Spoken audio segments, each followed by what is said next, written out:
Hello everyone, আজ আমি আপনাদের সঙ্গে শেয়ার করব মালপোয়া রেসিপি। মালপোয়া রেসিপি তো আপনারা কম বেশি সবাই জানেন, তবু আমি এটা একটু অন্যরকমভাবে বানাচ্ছি।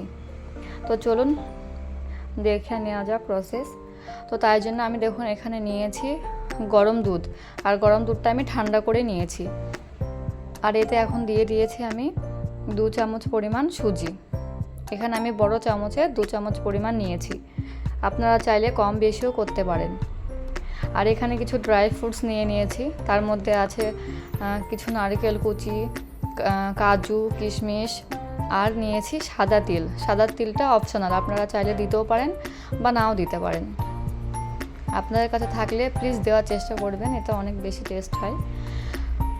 তো চলুন।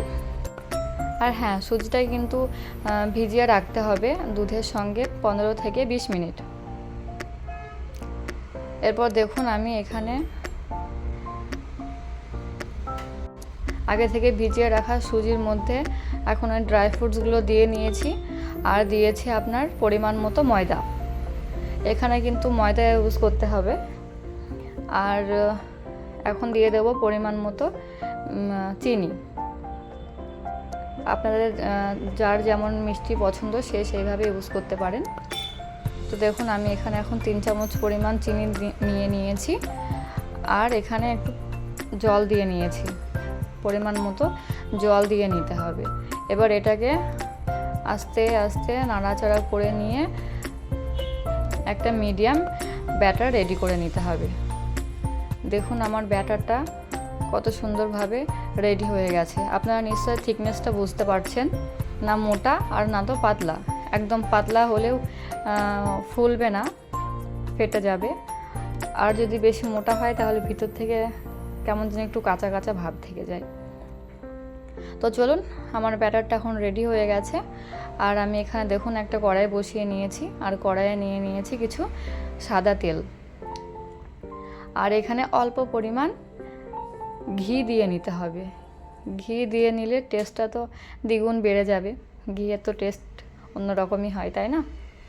তো চলুন এখন আমরা মালপোয়াগুলো একটা একটা করে ভেজে নিই। আর দেখুন জাস্ট মালপোয়াগুলো কত সুন্দর ফুলে উঠেছে। আমার তো ভীষণ ভালো লাগছে, এত সুন্দর ফুলেছে। সেই জন্য প্রথমবার দিলে কি হয়, ফুলতে চায় না বা নিচের থেকে লেগে যায়, কিন্তু দেখুন কত সুন্দর পারফেক্ট হয়েছে। আপনারা মালপোয়া বানালে এইভাবেই বানাবেন, এইভাবে বানানোর চেষ্টা করবেন, দেখবেন অনেক বেশি টেস্ট আসে। দেখুন আমার এখানে কত সুন্দর হয়ে গেছে একটা। তো চলুন আর একটা বানিয়ে নিই। এইভাবে দেখুন আমার সব মালপোয়াগুলো রেডি হয়ে গেছে।